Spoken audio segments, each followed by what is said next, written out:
O Norba agradece de coração. Se é a primeira vez que vê o canal, seja muito bem-vindo a Calada noite preta, noite preta. A paulistana Maria Evangelina Leonel Gandolfo nasceu em abril de 1963. O genitor era apaixonado pelo estilo jazz, enquanto sua mãe lecionava música. Mais tarde, quando estava na faixa dos 20 anos, ela foi vocalista de uma banda chamada Now, referência dos anos 80.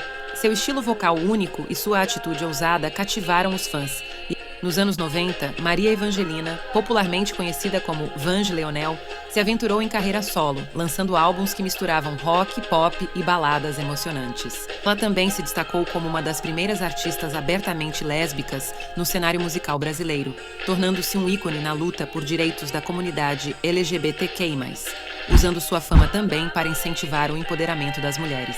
Além de cantora, Vange também era escritora de romances femininos entre pessoas do mesmo sexo. A obra mais conhecida foi o livro Lésbicas. Sua música e sua voz se tornaram símbolos de resistência e aceitação, e ao longo de sua carreira, Vange quebrou barreiras e enfrentou preconceitos. Mas, em 2012, houve uma reviravolta trágica em sua vida, quando foi diagnosticada com carcinoma no ovário, o que nos privou de sua presença em julho de 2014. Sua história é um testemunho de como a música pode transcender fronteiras e tocar as almas das pessoas. Esta foi a primeira homenagem, e se você gostou, deixa um like para o vídeo ser mais recomendado. Vamos ver a segunda homenageada? Que tudo que ofereço é meu calor, meu endereço. A carioca Ângela Maria Diniz de Oliveira, conhecida artisticamente como Ângela Rorô, nasceu em outubro de 1949. Nesta data, veio ao mundo uma estrela que viria a se tornar uma das vozes mais marcantes do Brasil. Extremamente polêmica, Rorô teve sua vida moldada pela rica herança musical que permeia as ruas do Rio de Janeiro, crescendo em meio ao ritmo contagiante do samba.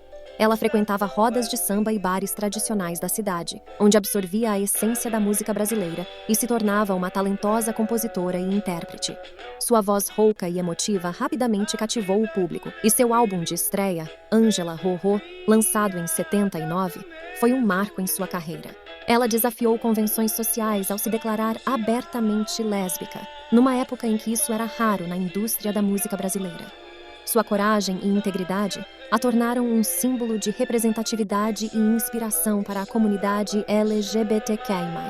A notícia de sua partida, em 2023, deixou o Brasil em luto e uma lacuna na música brasileira. Mas seu legado perdurará através de suas músicas e da inspiração que ela trouxe a tantas pessoas.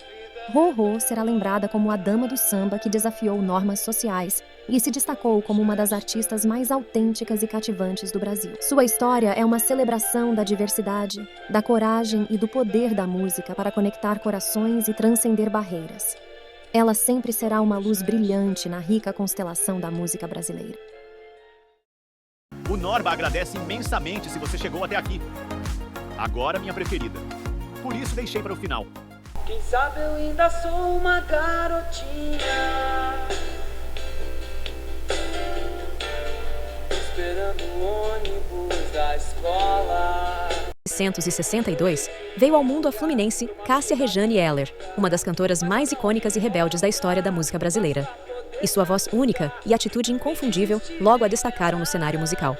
Crescendo em Brasília, Cássia Eller experimentou diversos estilos musicais e participou de pequenas bandas locais antes de sua grande chance. Seu estilo audacioso e sua voz poderosa chamaram a atenção de produtores de música em 89, quando ela foi convidada a participar do lendário Festival de Montreux, na Suíça. Ali se deu o início de uma carreira meteórica. O álbum de estreia homônimo de Cássia Eller, lançado em 1990, marcou seu sucesso explosivo. Com canções como Por Enquanto e Malandragem, ela conquistou uma base de fãs dedicada e críticos de música por todo o Brasil. Sua capacidade de se conectar com o público e transmitir emoção por meio de sua música a tornou uma figura amada. Cássia não tinha medo de desafiar convenções e de ser autêntica. Ela se tornou um ícone para a comunidade LGBTQI+, além de uma voz corajosa na luta pelos direitos deste grupo. Sua presença de palco era eletrizante e seu estilo único desafiava os estereótipos de gênero. Ela se tornou um símbolo da diversidade e da aceitação em uma sociedade que muitas vezes era resistente a mudanças. Sua jornada pessoal e sua busca por autenticidade continuaram a inspirar seus fãs. Em dezembro de 2001, O Brasil ficou em choque com a notícia de sua partida prematura, com 39 anos, o que deixou um vazio na cena musical brasileira e na própria cultura popular pátria. Cássia Eller foi mais do que uma cantora. Era uma força da natureza, uma voz rebelde que desafiou normas e tocou o coração de milhões. Sua história é um testemunho da importância de se permanecer fiel a si próprio, mesmo quando o mundo tenta moldá-lo de outra forma.